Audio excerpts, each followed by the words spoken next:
한 주의 마지막인 매주 금요일 영화 속 과학을 찾아보는 시간입니다. 사이언스 레드카펫, 오늘도 양회영 기자와 함께하겠습니다.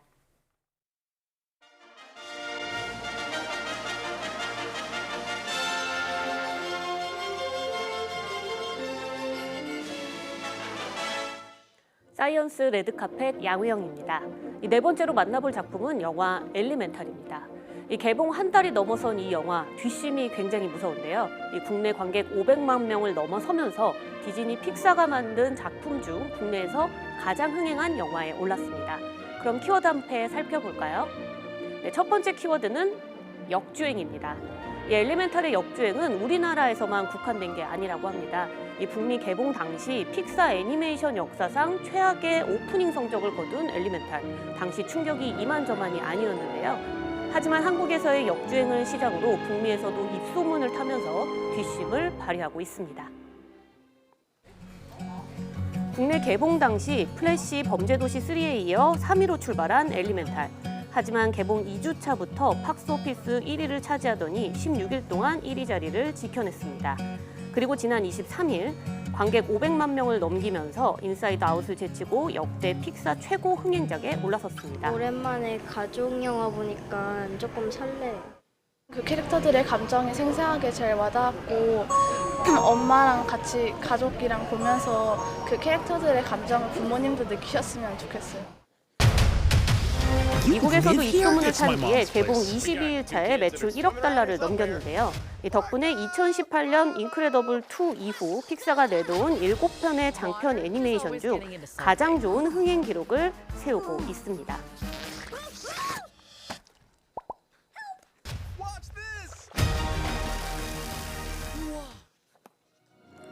네, 최근 국내 영화계의 새로운 트렌드가 바로 이 장기 흥행입니다. 지난해 4개월 가까이 흥행을 이어갔던 탑건 매버릭이 대표적이고요. 또 올 초 개봉한 스즈메 문단속도 여기에 해당합니다. 첫 주 성적이 전체 흥행을 좌우한다는 기존 흥행 공식이 현재 깨지고 있는 만큼 영화사들도 흥행 장기화를 위해서 다양한 이벤트를 준비하고 있습니다. 엘리멘탈 역시 이 주인공 엠버와 웨이드의 인생 네컷 사진을 관람객에게 증정하는 이벤트를 하고 있는데 이를 통해서 재관람을 유도하고 있습니다. 그렇다면 이 엘리멘탈이 역주행 후 장기 흥행까지 이어졌던 진짜 이유는 무엇일까요? 두 번째 키워드로 살펴보겠습니다. 두 번째 키워드는 한국적 정서입니다. 이 엘리멘탈은 분명 미국 애니메이션이거든요. 하지만 영화를 보면 K 장녀가 떠오른다고 이야기합니다. 이 엘리멘탈이 K 장녀 성장기라고 불리는 건 바로 영화 속에 한국적 정서가 가득 들어있기 때문입니다. 공기, 흙, 그리고 물과 불, 이 4개의 원소가 사는 엘리멘트 시티. 불 원소 엠버의 부모님은 고향을 떠나와서 이곳 엘리멘트 시티에서 이 파이어타운에 정착을 하고 살아갑니다. This shop is dream of our family. Someday it'll all be yours. 네, 엠버에게는 어릴 적부터 아빠의 가게를 물려받고 또 불 원소와 결혼하는 게 당연했습니다. But we all live by one simple rule. Elements cannot mix. 하지만 우연한 사고로 물 원소 웨이드를 만나서 특별한 관계를 쌓게 되는 엠버. 미처 몰랐던 자신의 가능성까지 발견하게 되는데요. 하지만 부모의 희생을 외면하지 못하고 부모를 실망시키지 않기 위해서 하고 싶은 일을 포기합니다.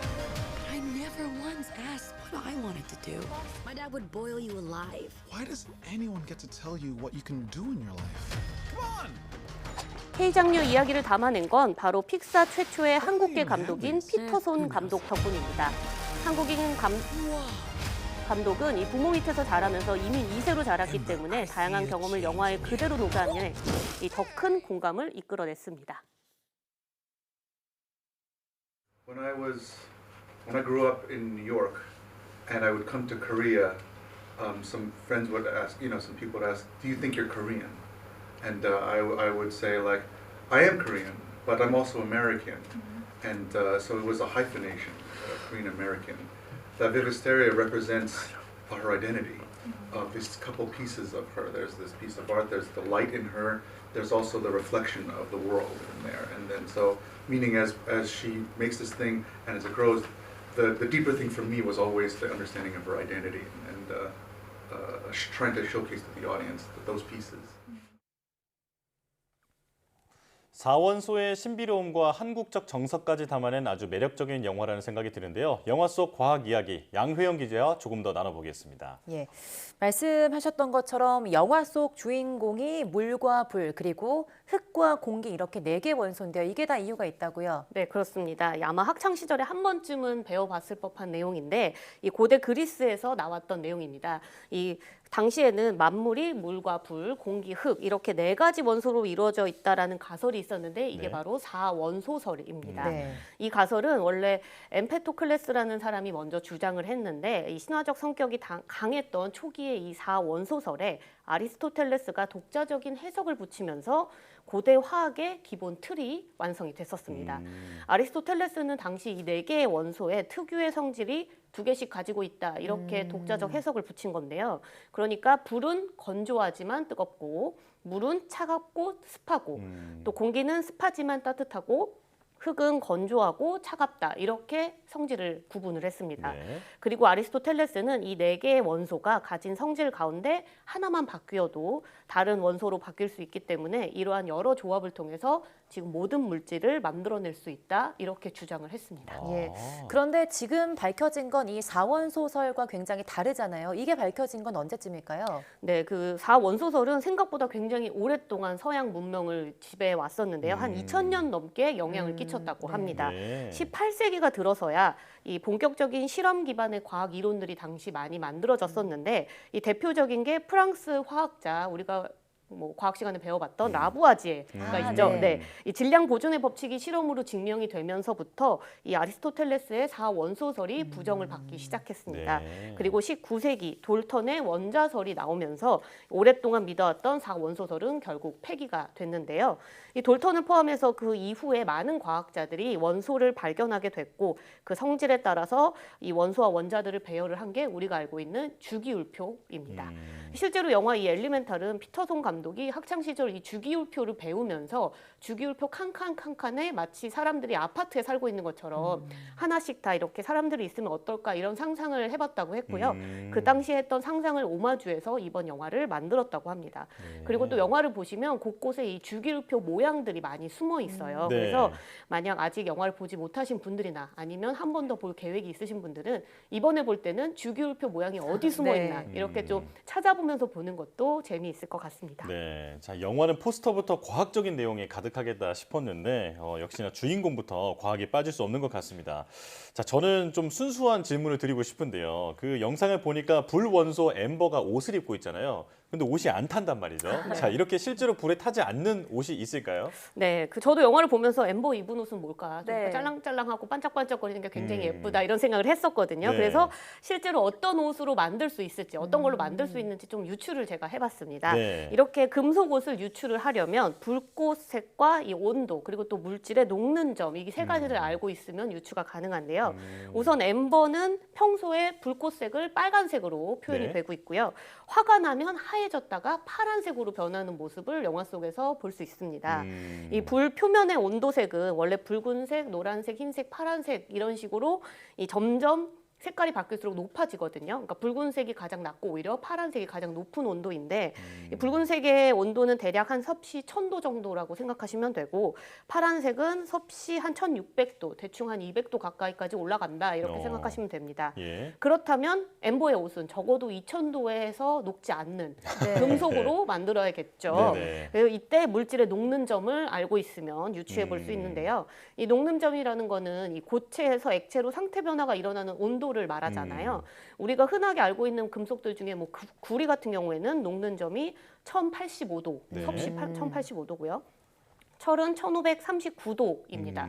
그러면 만약에 이 옷을 만들었을 때 엠버가 화나지 않았을 땐 괜찮지만 화가 나면 옷이 네. 녹을 수 있겠죠. 그럼 그러니까요. 철로 만들면 안 될 것 같고요. 네. 이 금속 중에 녹는 점이 가장 높은 높은 것이 이 텅스텐입니다. 텅스텐이 3,410도라고 해요. 네. 그리고 또 녹는 점이 만약 2,000도가 넘는 금속을 제가 한번 찾아봤더니 탄탈륨하고 몰리브덴이 있었습니다. 그러니까 뭐 텅스텐, 탄탈륨, 몰리브덴 같은 금속을 이용해서 옷을 만들었거나 아니면 이들을 섞어서 이 옷을 만들었다 이렇게 유추해 볼 수 있겠죠. 아, 네. 그렇군요. 영화를 보면 엠버가 굉장히 가볍게 움직이는 것 같지만 사실은 굉장히 무거운 옷을 입고 있을 수도 있겠다 이런 생각이 네. 드는 것 같습니다.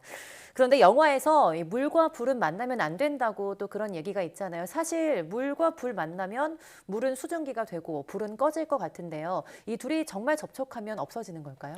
네, 이 질문에 대답을 하기 전에 네. 사실 이 질문에 대답을 하게 되는 과정 안에서 영화의 결말이 어느 정도 노출이 네. 될 수 있습니다. 혹시 아. 스포일러를 당하고 싶지 않으신 분들은 지금 잠시 이제 네. 소리를 좀 줄이셔야 될 것 같고요. 이야기를 좀 다시 해보면 서로를 향한 마음을 확인하기 위해서 엠버랑 웨이버가 용기를 내서 손을 잡고 앉는 장면이 영화에 나오긴 합니다. 이때 두 원소가 걱정과 달리 사실 사라지지 않는데 영화적 상상이겠거니라고 생각하시는 분들도 있겠지만 사실은 여기에 과학 원리가 숨어 있습니다. 이 과학 원리는 라이덴 프로스트 효과라고 부릅니다. 이게 예. 뭐냐면 1751년 독일의 의사였던 이 라이덴 프로스트가 발견한 현상인데요.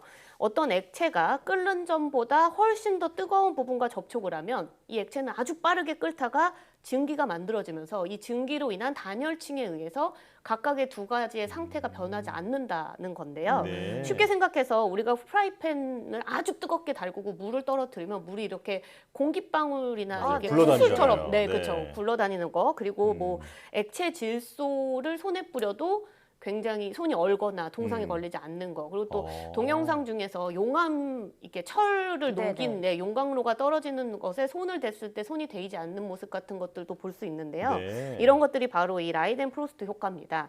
이 액체와 기체의 열 전도율의 차이로 인해서 생기는 건데 액체보다 기체는 열 전도율이 낮은 걸로 알려져 있어요. 그러니까 라이덴 프로스트 효과가 일어나면 순간적으로 만들어진 기체층에 의해서 이 액체에 다른 열이 전달되지 않게 되고 그래서 이 액체가 기화되지 않는 겁니다. 그래서 이 엠버의 표면 온도가 1000도가 넘잖아요, 우선은. 그리고 웨이드는 이 물이니까 끓는 점이 100도 정도 나는 온도차가 굉장히 많이 나기 때문에 이 라이덴 프로스트 효과에 의해서 두 원소가 잠시 증기는 발생하지만 사라지지 않고 접촉할 수 있는 겁니다. 아, 그렇군요. 엘리멘탈을 보면서 아마 사이언스 투데이 시청자분들은 과학적 상상력까지 가져가실 수 있을 것 같습니다. 너무 재미있는 시간이었습니다. 양효연 기자와 함께했습니다. 고맙습니다.